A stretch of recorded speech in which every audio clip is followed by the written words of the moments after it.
ఏపీలో 2 నెలల క్రితం జరిగిన అసెంబ్లీ ఎన్నికల్లో ప్రజలు మార్పు కోరుకున్నారు. అధికార వైసీపీని ఓడించారు. టీడీపీ సారథ్యంలోని ఎన్డీఏ కూటమికి తిరుగులేని మెజారిటీ అప్పగించారు. అధికారంలోకి రాగానే ఏ రాజకీయ పార్టీ నాయకులైనా దానిని అడ్డం పెట్టుకుని ఆస్తులు సంపాదిస్తారు. ఈ సంపాదనంతా అవినీతి మార్గంలోనే జరుగుతుంది.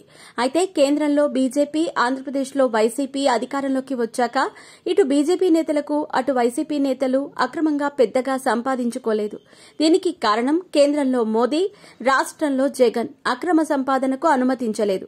దీంతో క్యాడర్ నుంచి ముఖ్య నేతలందరూ గుర్రుగానే ఉన్నారు. ఈ కారణంగానే వైసీపీ మొన్నటి ఎన్నికల్లో ఓడిపోయిందని కూడా ప్రచారం జరుగుతోంది. వైసీపీ కార్యకర్తల్లో 40% మంది టీడీపీకి ఓటు వేశారని అంచనా. జగన్ ఓడించేందుకే వాళ్లు ఇలా చేశారట. అదే ఆ పార్టీ ఓటమికి కారణమైంది.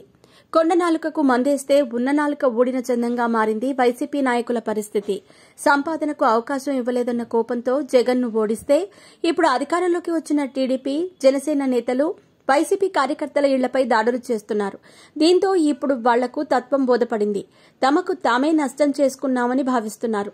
జగన్ పరిపాలనలో ఏపీ ప్రజలకు డబ్బులివ్వటం జరిగింది తప్ప నేతలు అక్రమంగా డబ్బులు తిన్న సందర్భాలు చాలా తక్కువ. అవినీతి లేకుండా డబ్బులన్నీ ప్రజలకే అందేలా చేసిన ఏకైక నేత జగన్. ఇదిలా ఉంటే 5 ఏళ్లు దూరంగా ఉన్న టీడీపీ నేతలు తీవ్రమైన కరువులో ఉన్నారు. ఇన్నాళ్లు ఎలాంటి సంపాదన, కాంట్రాక్టులు లేకపోవడంతో ఇబ్బందులు పడ్డారు. ఇప్పుడు అధికారంలోకి రావడంతో సంపాదనపై దృష్టి పెట్టారు. ప్రజలకిచ్చిన హామీలను విస్మరించారు. తాము అధికారంలోకి వస్తే చేస్తామని అమలు సాధ్యం కాని అనేక హామీలిచ్చారు. ఇప్పుడు వాటిని అమలు చేసే ప్రయత్నం చేయకపోగా వైసీపీపై ప్రతీకారం తీర్చుకోవటం, డబ్బులు సంపాదించుకోవటమే పనిగా పెట్టుకున్నారు. దీంతో టీడీపీ అసలు స్వరూపం బయటపడింది. స్వయంగా ముఖ్యమంత్రి చంద్రబాబు నాయుడు హామీలను తలుచుకుంటే భయం వేస్తుందని ప్రకటించడమే ఇందుకు నిదర్శనం. ఇక ప్రస్తుతం అమలు చేయలేమని అసెంబ్లీ వేదికగానే ప్రకటించారు. దీంతో తల్లికి వందనం కింద 15,000, రైతు భరోసా కింద 20,000 ఇప్పటికీ ఇవ్వలేదు. ఫీజు రీయింబర్స్మెంట్ విడుదల చేయలేదు. వసతి దీవెన, సున్నా వడ్డీ వంటి వాటి గురించి మాట్లాడటం లేదు. 18 ఏళ్లు నిండిన ప్రతి మహిళకు 1,500 రూపాయలు ఇస్తామని నెలకు గొప్పగా చెప్పుకున్నారు. కానీ ఇప్పుడు దాని గురించి మాట్లాడిన వారే లేరు. ప్రతి ఇంటికి ఉద్యోగం అన్నారు. నిరుద్యోగ భృతి కూడా ఇస్తామన్నారు. జాలర్లకు 20,000 ఇస్తామన్న మాట ఇచ్చారు.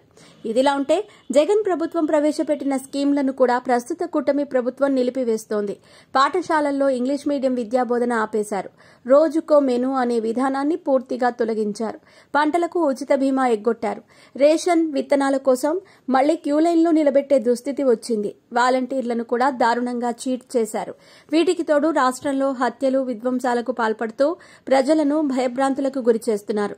గడిచిన 5 ఏళ్లలో జగన్ సంక్షేమ పథకాల ద్వారా చాలా లబ్ధి పొందిన వారందరూ కూడా ఇప్పుడు జగనే నయమని రియలైజ్ అవుతున్నారు. బాబు గ్యారంటీలతో మోసం చేశారనే అసంతృప్తి పెరుగుతున్నట్లుగా రాజకీయ వర్గాల్లో టాక్ నడుస్తోంది.